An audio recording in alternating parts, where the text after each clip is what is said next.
Shambho, Shambho,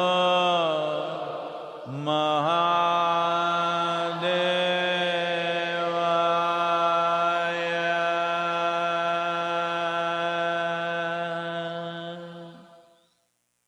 Yoga Yoga Yogeeshwaraya, Bhuta Bhuta Bhuteshwaraya, Kala Kala Kaleshwaraya, Shiva Shiva Sarveshwaraya, Shambho Shambho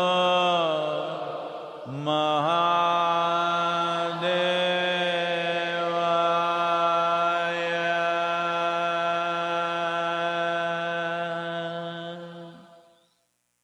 Yoga Yoga Yogeeshwaraya, Bhuta Bhuta Bhuteshwaraya, Kala Kala Kaleshwaraya, Shiva Shiva Sarveshwaraya, Shambho Shambho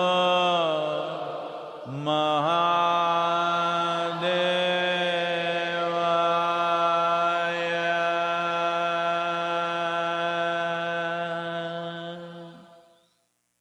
Yoga Yoga Yogeeshwaraya, Bhuta Bhuta Bhuteshwaraya, Kala Kala Kaleshwaraya, Shiva Shiva Sarveshwaraya, Shambho Shambho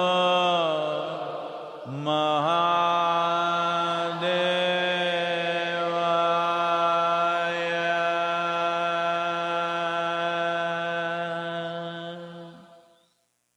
Yoga Yoga Yogeeshwaraya, Bhuta Bhuta Bhuteshwaraya, Kala Kala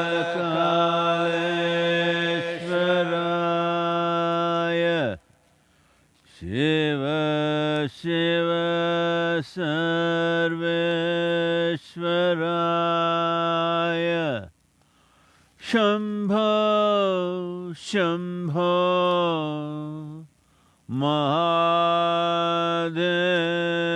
Mahadevaya.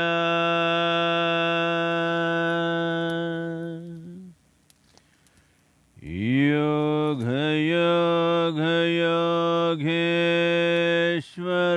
Yogeeshwaraya, Bhuta Bhuta Bhuteshwaraya, Kala Kala Kaleshwaraya, Shiva Shiva Sarveshwaraya, Shambho Shambho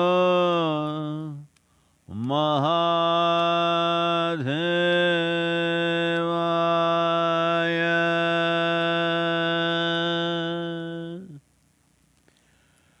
Yoga Yoga Yogeeshwaraya, Bhuta Bhuta Bhuteshwaraya, Kala Kala Kaleshwaraya Shiva Shiva Sarveshwaraya Shambho Shambho Mahadevaya.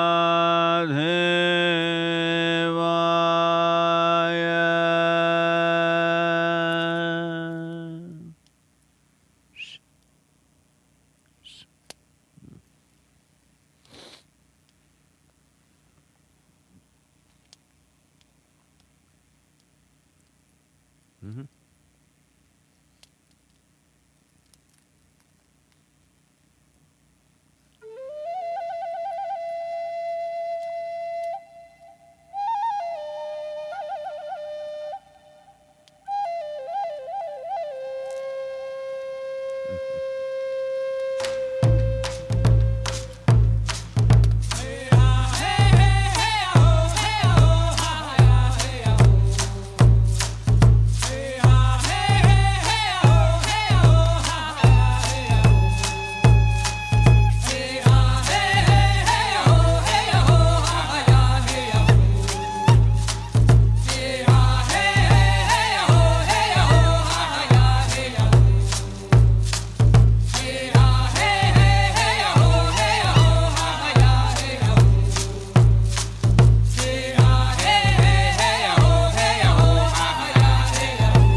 Namaskaram.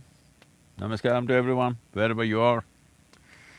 Well, the music's sons of Isha, uh, the Native Americans who are referred to as Indians, and of course Indians from India. It's a nice, a good meld of these two cultures in the form of music, wonderful. Here we are at Bear Lake, Utah, a little over 6:30. Sun is yet to come up, no sign of him. Temperatures are somewhere around 6 to 7 degrees centigrade.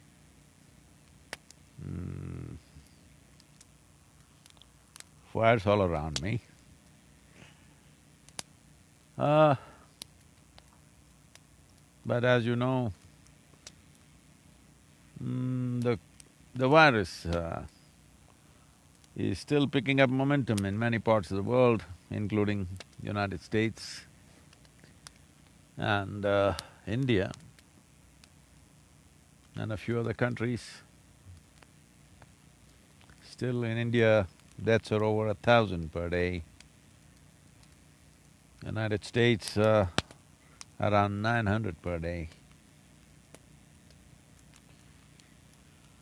Well, though in India the fatality rate is low, as economy opens up, different social activity opens up, we're seeing surges happening. In United States, people are predicting an autumn surge, largely I think economic activity here is reasonably on, at least on the roads, on the highways.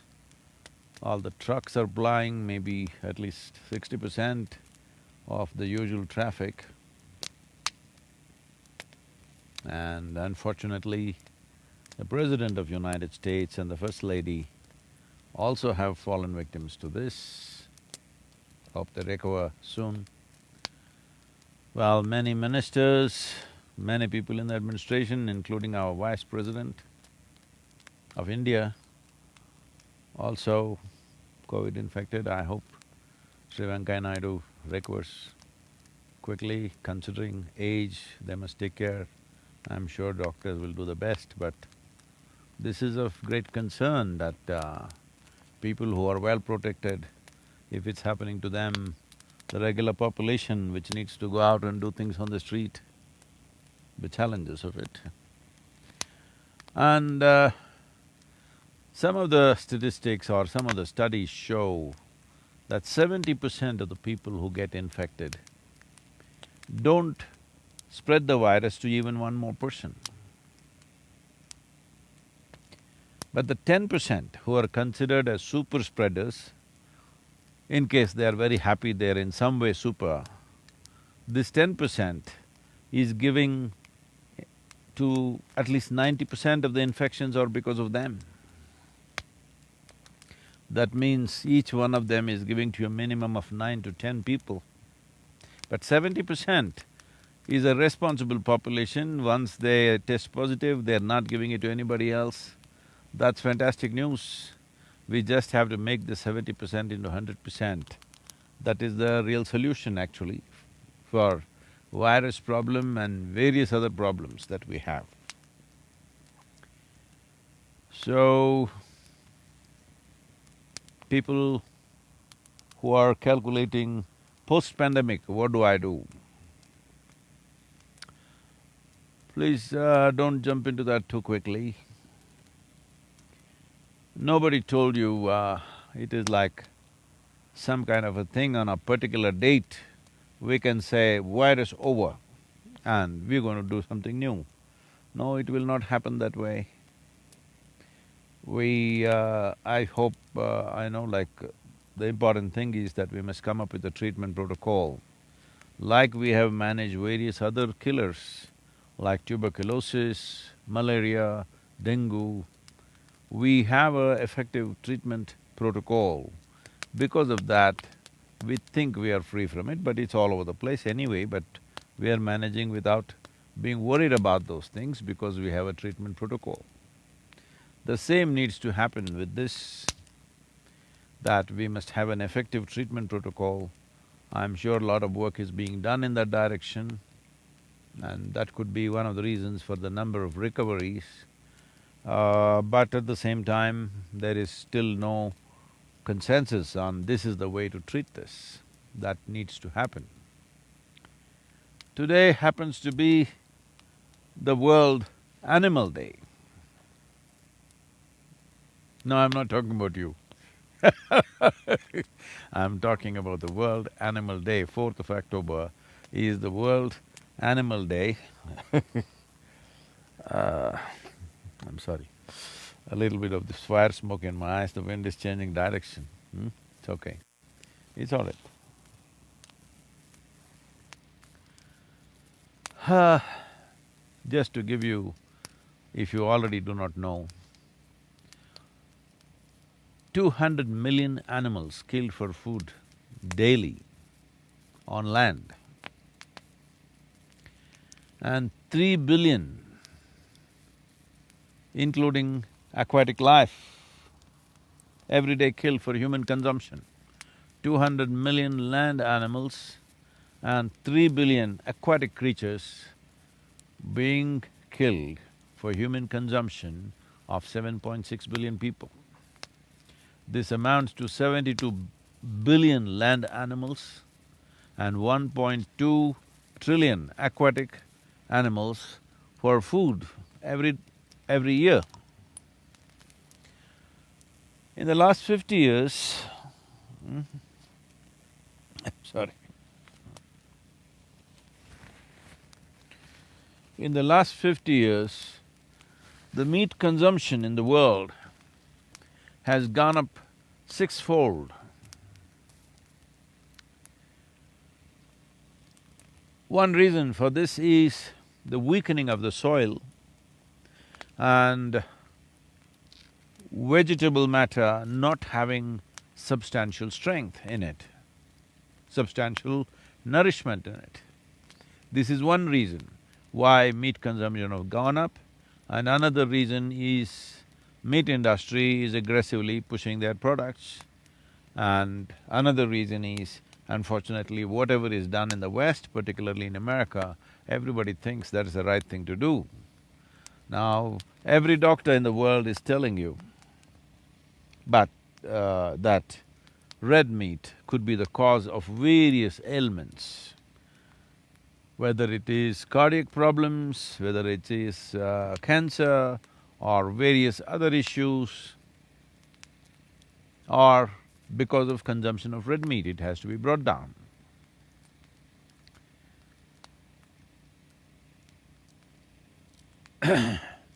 But in India, many doctors are saying you must eat meat, otherwise there's not enough nourishment. They're not very wrong, because unfortunately they're not very wrong, because it is said that in the last 25 years, the vegetables that you buy in the market in India, their nourishment value has come down by 40%. This is the first generation where we have a clear picture of the value of nature and the grave situation we are facing. Maybe we are the last generation who can do something significant about it right now. I hope that significant action happens. I have been meeting important people in America who who have the necessary technologies and also access to fund so that significant things can be done in tropical lands, because fixing the tropical lands is the quickest way to turn the climate change effects, reverse the climate change effects upon the planet. Just the Kaveri Calling project, by all estimates, shows that if we plant these 242 crore or 2.42 billion trees in the Kaveri basin of 83,000 square kilometers, it would sequester anywhere between 9 to 12 trillion liters of water, and 8 to 12% of the carbon sequestering that we as a nation, India has promised the world in Paris Accord, whatever we have promised, 8 to 12% of that could be fulfilled just by this one project. You know why? I'm I'm pushing it like I'm possessed with Kaveri. Yes, I am. If you are not, you will be sorry, and your children, the next generation of people, will look back at us with resentment, not with pride, not with respect, not with regard, but with resentment. Well, out of the 51 million square kilometers of land used for agriculture, 40 million 40 million square kilometers, that is 77% of the agricultural land, is used to raise meat-giving animals and their food. Yes, 77% of the agricultural land is used to raise cattle and their feed. If only, if we reduce this 200 animals killed for food daily to 100 million, that is, if you reduce your meat diet by 50%, I'm not even asking you to give it up. If you reduce it by 50%, 20 million square kilometers of land would be available to do tree-based agriculture. One important thing that every one of you must strive to do right now is, at least 30% of your diet should come from trees. Please, everybody, commit yourself to this, because this is the saving grace for future. That 30% of our diet is coming from trees, not from monoculture of 3-month, 4-month crop patterns. Average decline in the animal population, that is the vertebrates on the planet, from 1970 to 2016 is 70%. 70% of the vertebrate population is gone in a matter of less than 50 years. Well, the animals or the animal world is hiring professionals to curse humanity, to use swear words at humanity. It seems it happened. 5 African grey parrots in Lincolnshire Wildlife Park in UK had to be separated after they kept encouraging each other to swear at visitors with the choicest of words. So when they were kept together, each one of them knew few words, but they learned from each other, and every time they use filthy swear word, people laugh. Looking at this, they started using the swear words and they all started laughing by themselves. And among the 5 of them, they picked up substantial vocabulary. Everybody was happy because it's just reflecting the society in which we are living. That we swear at everything that sustains us, we damage everything that sustains us, we damage everything that's a part of our life. And now, in the weekend, children were to come and visit the park, so they had to separate the parrots and put it away from display because the words that they were teaching are… would be an unfortunate lesson for the children. So I think maybe the animal world hired these 5 parrots to tell us who we are. It's time we get the point. Being here exploring spiritual America, going through various Native American reservations and meeting people and feeling out sites and spaces where things have happened in the past, wonderful things and painful things, glorious things and shameful things, all happen. One thing that stands out about the Native American culture is their love for land. It is even inappropriate to say love for land because it is not that they love the land, they are the land. Even you and me are land, but most people don't get it till you bury them, that we are land. We are just an outcrop of land which can prance around a little bit, but still land. This is a piece of land. So this is a culture which lived consciously that they are land. They lived as land and always willing to be one with land. Well, that kind of sensitivity needs to come back. If Native American mysticism and spiritual process doesn't come back in its full flow, form, as many people may not be able to relate to it, but this dimension of their spirituality is very relevant for today and tomorrow, for this generation and the next, that people live understanding, knowing, being conscious that we are just land. Only if land is good, we are good. Only if the soil is good, we are good. When we say mysticism, mysticism is not some philosophy or a belief system or an ideology.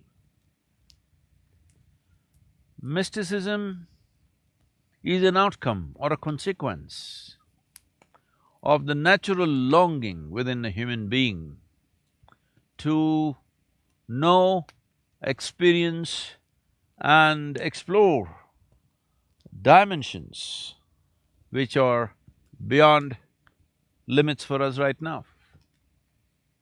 What are our limits?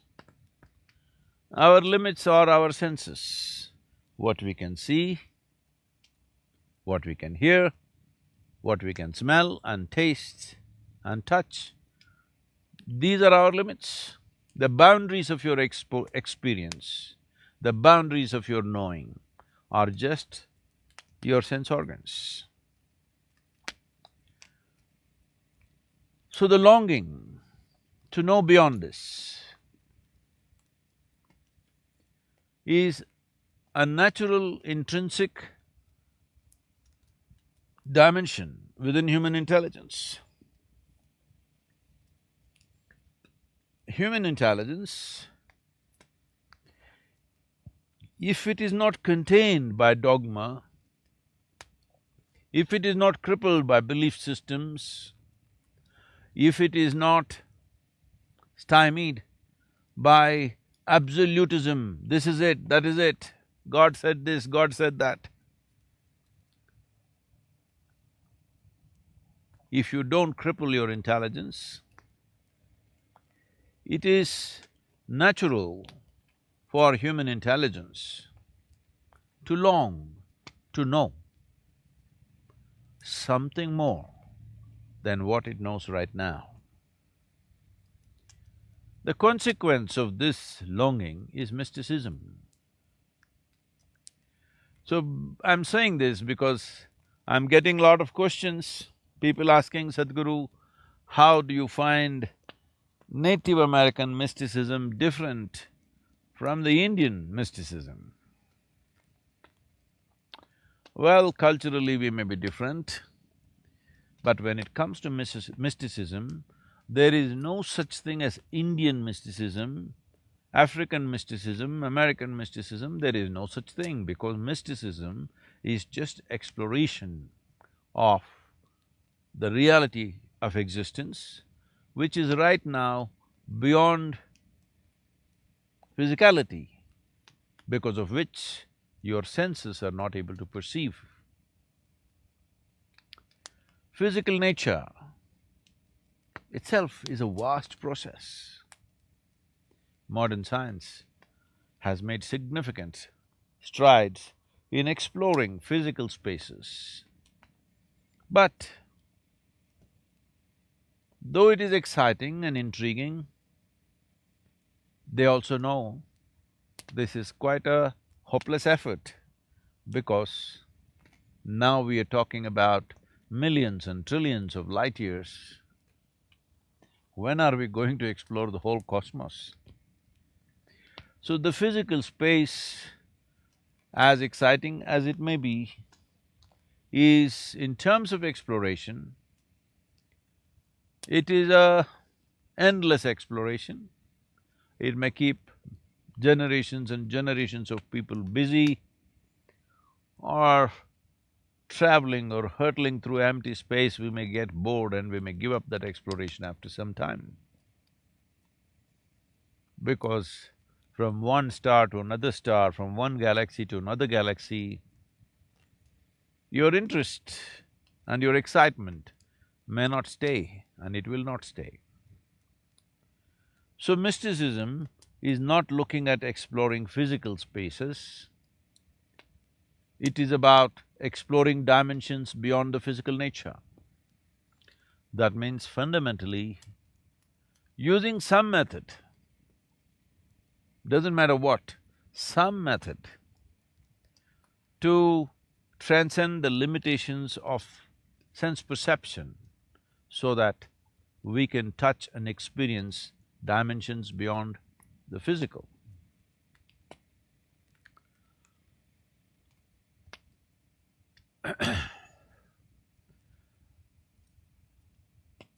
The mystics of this world, right from ancient times, have been of various kinds. One will not resemble the other because everybody does it in their own way. Everybody finds a little passage of their own.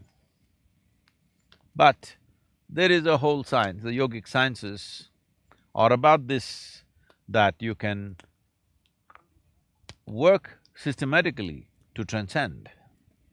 It need not necessarily be a chance happening. So Native American mysticism is of a certain sort. We will bring many aspects of their pursuits and their experiences. But one thing we need to understand, being today almost everybody having been to school, they naturally have misunderstood memory as intelligence, because whoever could remember every word in the textbook looked smart in a classroom. Well, we must understand this is not accumulative knowledge. Cumulative knowledge is not going to help. Knowing and knowledge are two different things. Knowing is like daylight, just beginning to happen here, sunrise it's just there. Knowledge is a cumulative or an accumulated dimension that you have to carry. It is a sack on your head and it's heavy. So, it is important to understand mysticism is not a philosophy, not an ideology, not a belief system, not of this land or that land. It is an intrinsic longing in human intelligence, because human intelligence has reached a certain level of evolution. You cannot keep it satisfied with what you already know. You cannot keep it satisfied with absolutism of religion or textbook level of science. So, We will take you through this to whatever extent we've not been able to process many things because we are riding from place to place and not been able to deliver the goods to you in terms of the exciting things that we see and experience. Uh, we'll do this as we go by. Be with me, ride with me. Uh, there are questions, please. The first question is from Mr. Shankar from Little louder, Tirupati. please. Please read it. The first question is from Mr. Shankar from Tirupati. Namaskaram, Sadhguru. My wife is a wonderful woman, but she has such a sharp tongue. Oh, I'm glad. Okay, there is a but. Please tell me about the but. But she has such a sharp tongue. Ooh. Sometimes I am afraid even to go home. Why are some women made like this? They are wonderful on one level, but quite terrifying on another level. Please throw some light. Light is coming up. Well, because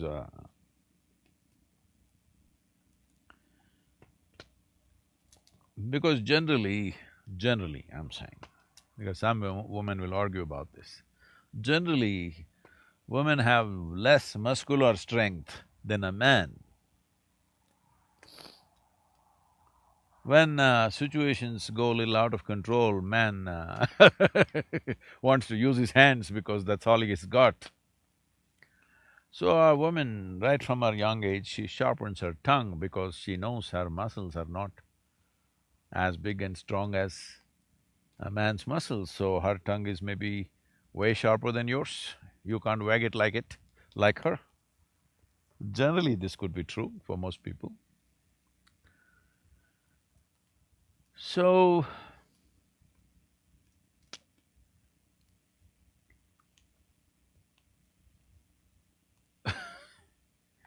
it's not just a sharp tongue. You know, in India, you're from Tiruchirappalli, I think Navaratri is close by. It's all about the Devis or the goddesses in India. Except a few who are very civilized kind, rest of them, you heard of them? Rakini, Dakini, Lankini, Chinnamasta, Chandi, Kali, Bhairavi, you heard of all of them. Whoa, these are terrifying women, usually tongue hanging out, you've seen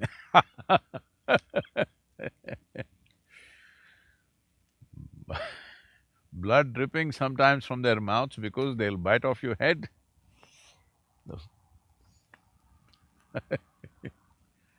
But we made such women worship-worthy in our country because of some other quality that they have, like your wife. She's a wonderful woman, wonderful on one level, but quite terrifying on another level.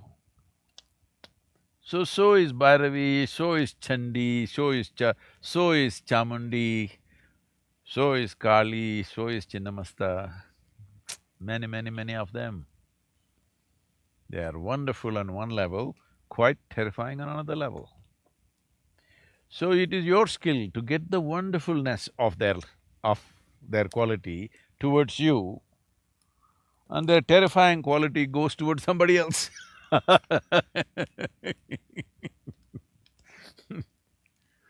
The wonderfulness should come for you.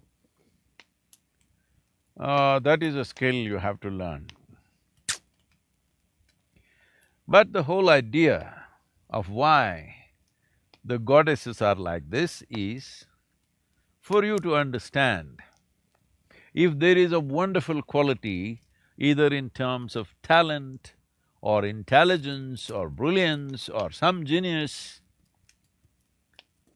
within a person, or right now we're talking about women, If there are such qualities in a woman that she has certain streak of genius, or she has extraordinary talents, or she is super wonderful in something,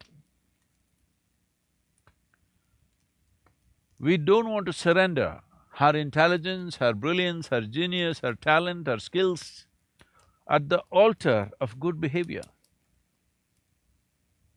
Because you can train your puppy dog to behave well. If you want good behavior, that's why everybody these days, instead of getting married, they're getting a dog, you know. Because you can train your puppy for good behavior. So if good behavior is all you're looking for, then that's what you should settle for. But if you're looking for other possibilities, not necessarily always, but sometimes it comes with not so good behavior, maybe sometimes with certain amount of nastiness. It depends what values you're looking for in your life. But I know you are saying, Mr. Shankar, hey, what's your second name? Pillai? Now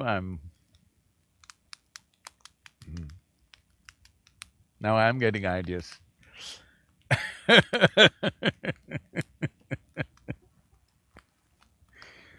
Well, if you're that one, I'm sure you're skillful enough to handle this terrifying situations.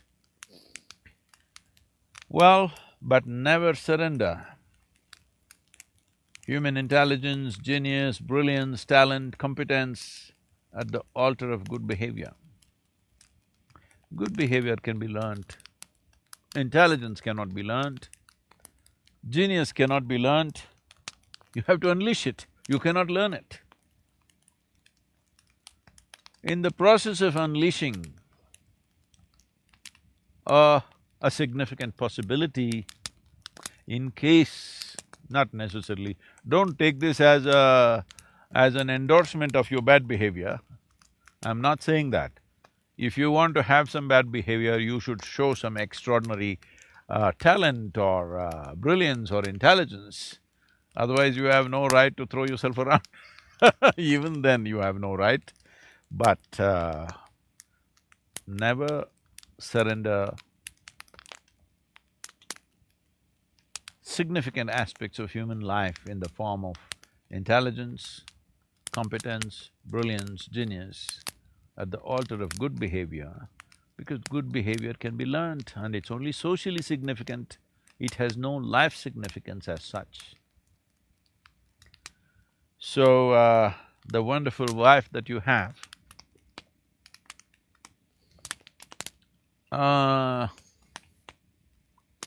if she is like a rose plant, she has 2 roses or 1 rose and 100 thorns. You just have to nourish her so that there are also 100 roses for the 100 thorns. Well, the number of thorns for the size of the plant it stays constant. But the number of flowers can be enhanced.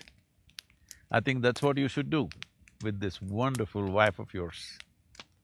I'm sure she's a wonderful woman, but little tongue-lashing department is strong.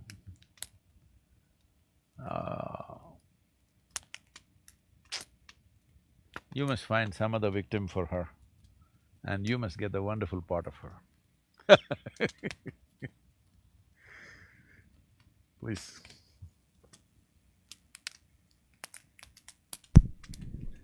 The second question is from Priyanka Joshi. Namaskaram, Sadhguru. I wish to thank you for your contribution towards making our life happy. It is great to listen to your videos. Kindly enlighten me how to teach the kids the most important aspects of life satisfaction, so that the new generation will try to achieve internal happiness and not to run towards an oasis. You think there is an oasis somewhere?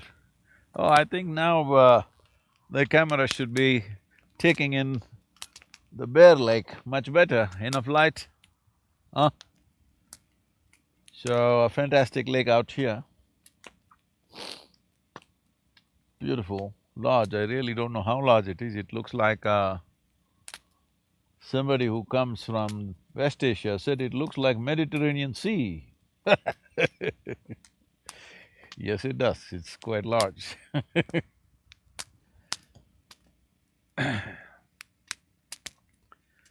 Well, there is no oasis outside.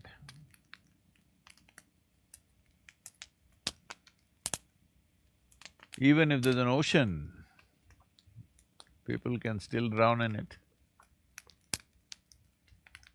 There is no such thing as internal happiness. Happiness has always been internal. Not only happiness, even misery has been only internal. Joy has only been internal. Suffering has been only internal. Though, you know,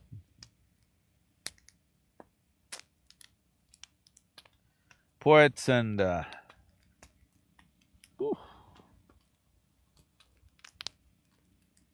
others went about saying, it's okay, it's getting warm. Love is in the air. No, that is also always internal.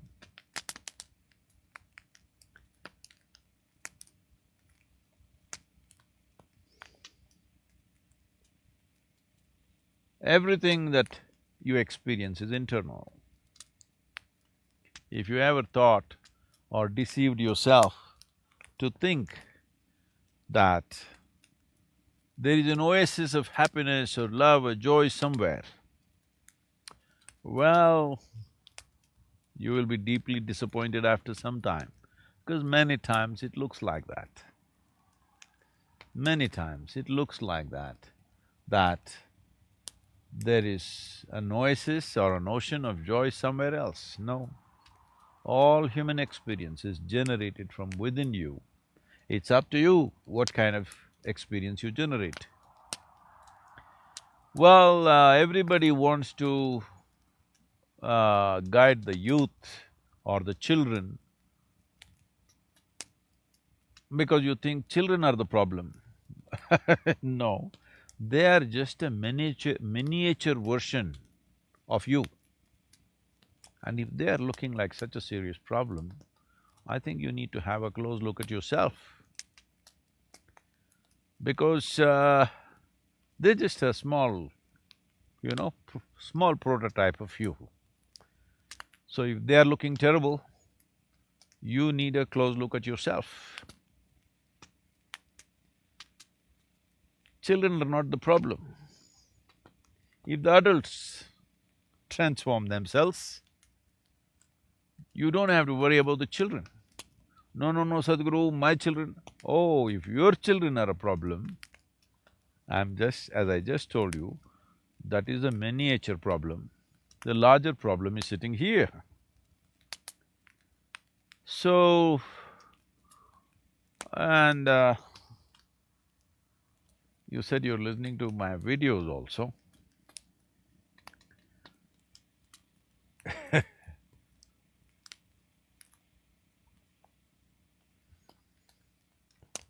You must listen some more because I've said a lot about this aspect. If you are really interested in making your children wonderful, if you're genuinely interested, because I'm using this word genuinely not to insult you, but to stress on this, because most parents are only interested in their children being little better than the neighbor's children. How much marks did you get? How much money did you earn?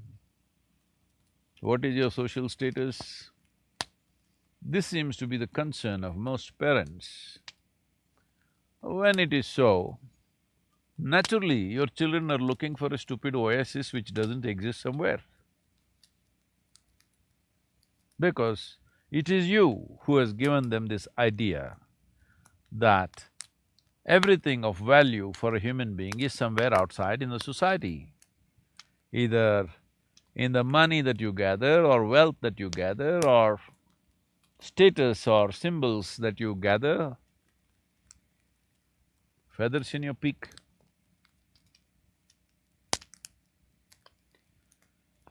So, you change that. First, you transform yourself, then you will see there is very little work to be done with your children, very little, believe me.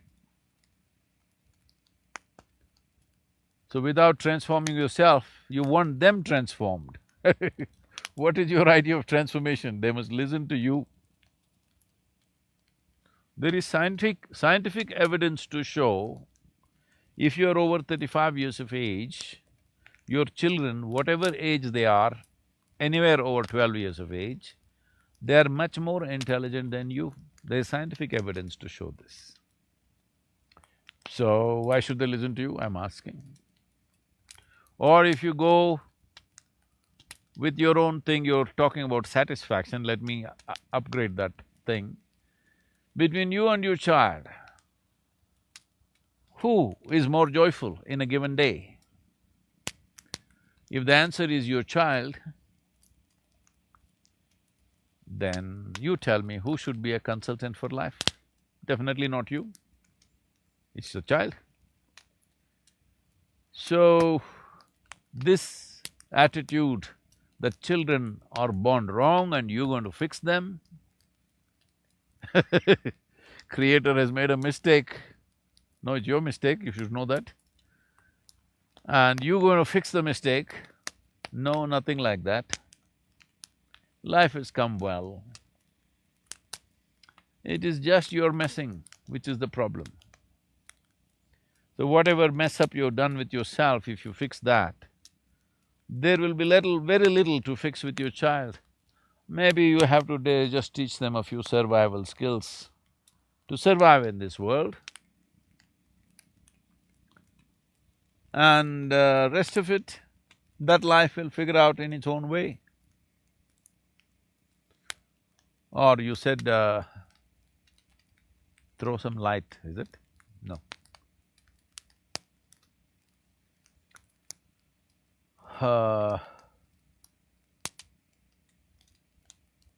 That happiness is within.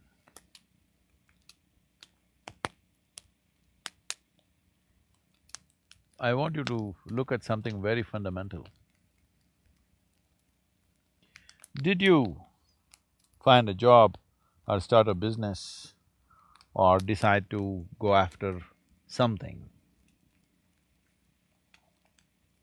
in search of happiness, thinking that it will get you happiness, or you found happiness within you and as an expression of joy you went out and did this? Now you have a child means you're married, I believe. So did you get married in pursuit of happiness or in expression of your joy? Did you have children in pursuit of happiness or in an expression of your joy? You must look at these things. Don't make your children listen to this video.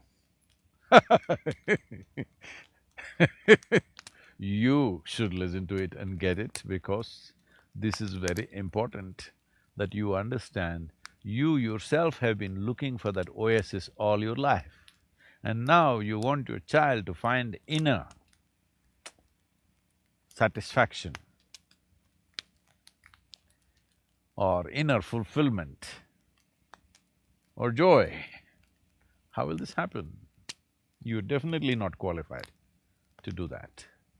So, qualification is not in some learning, qualification is in just this simple realization: human experience can only happen from within, that's all. Whatever it is, joy or misery, can only happen from within. Fulfillment or disgruntlement. Both can only happen from within.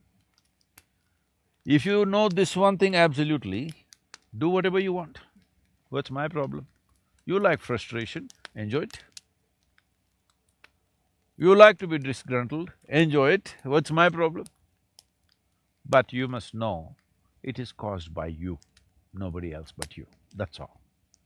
As long as you know this, then what you want to cause to yourself is up to you. So the same thing the child should know, whether it's joy or misery, fulfillment or frustration, both are caused from within. He should know it's his responsibility to cause what he wants to himself.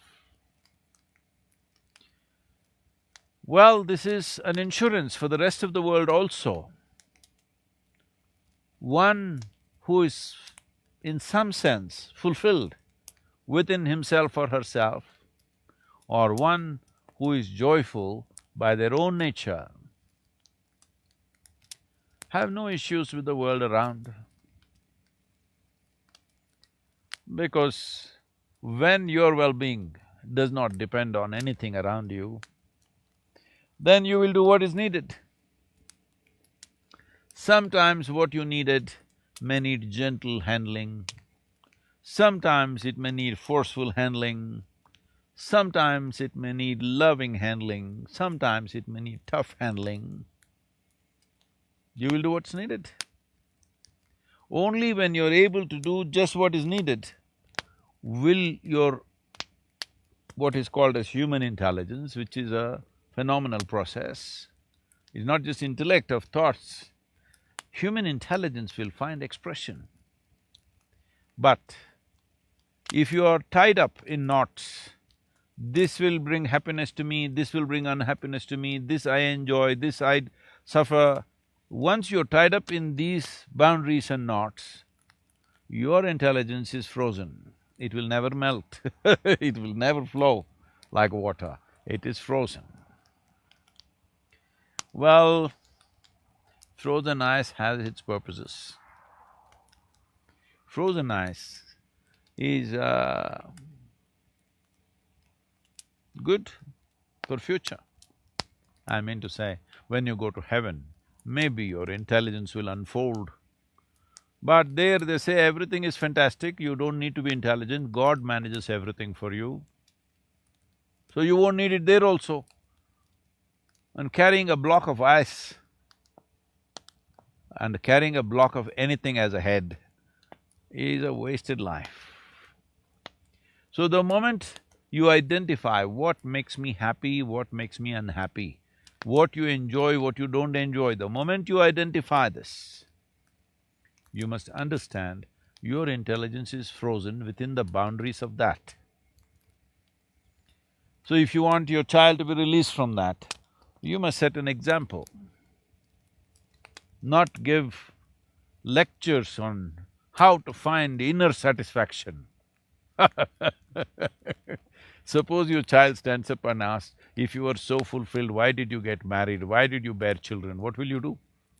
I hope you don't have to face such ugliness in your life. So please, transform yourself, don't try to transform your children. If you transform yourself, you will see child will be the first one to react and respond to it. Of course, they'll be very sarcastic in the beginning because, you have past karma, they have seen you. But in terms of responding to any transformation, you will see a child or even a youth will be the first one to do that because it is the nature of life.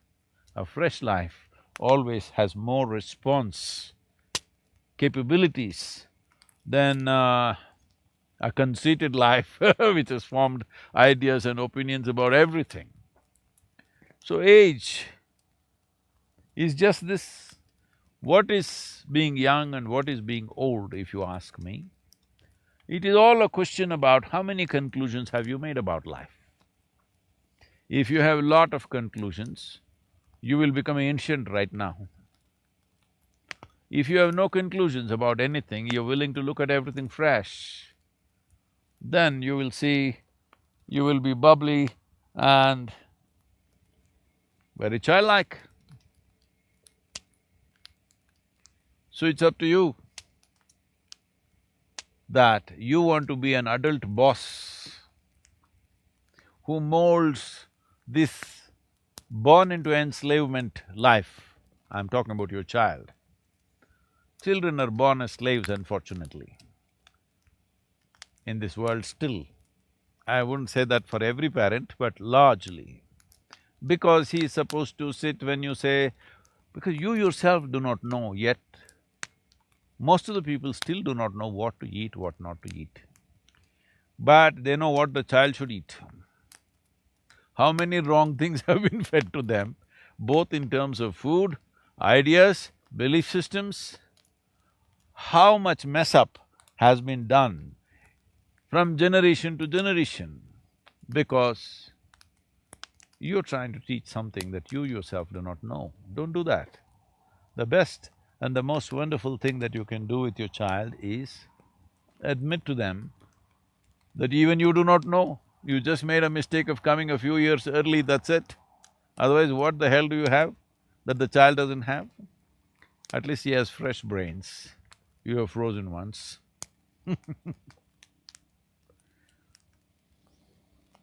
There are lots of fishermen out here, fresh fish and frozen fish, just like that. So, live brains and dead brains. Brains are dead because more and more conclusions you make, the more and more you cripple yourself. The reason why every human being is not naturally a mystic is simply because they have belief systems, they have ideologies, they have philosophies, they have moral codes, they have ethical codes, and they are also well-behaved.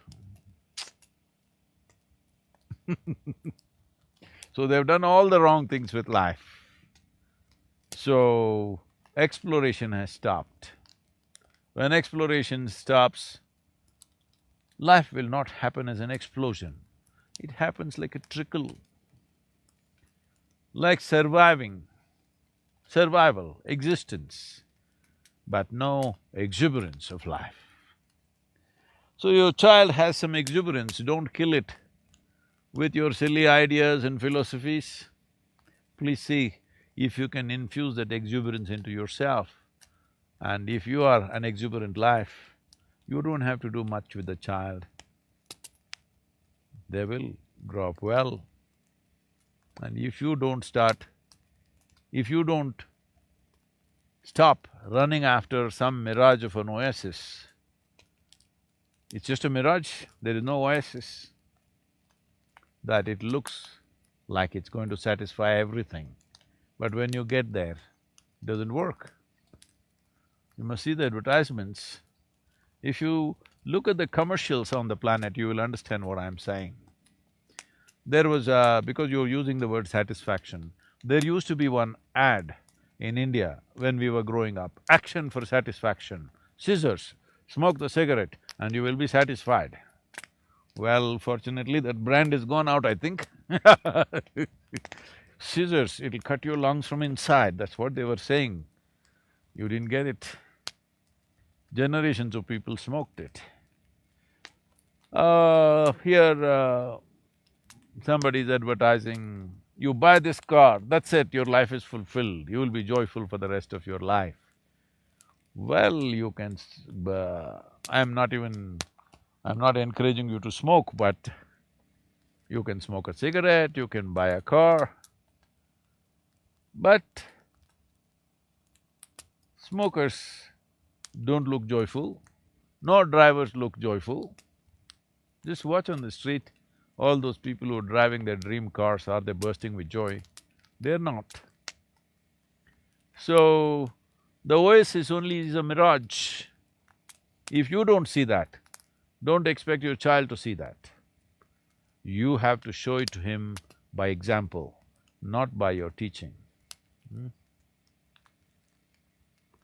Namaskaram, this week, because Both in United States and in India, they're expecting a surge of the virus.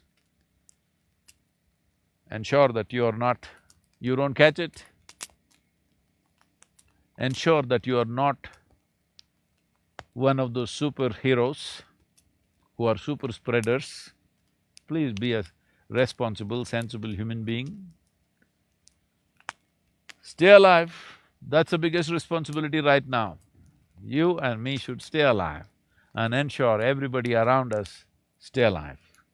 Just make that happen for yourself, because we're in such times that this will be the best thing you did, that you stayed alive and you made sure everybody around you is alive. That's the best thing you can do right now. Ah, fantastic view of the Bear Lake for you. So today or tomorrow probably, we are moving to Salt Lake City for certain important conversations. See you next week. Namaskaram. One thing that we can know from birds, if we listen to them carefully, we would know the meteorological conditions by raising your Uddhana Prana. Your ability to utter sounds, in a way it is most impactful. There is a long tradition of initiating people with a sound. That sound gets imprinted in you and you hear the Guru's voice continuously.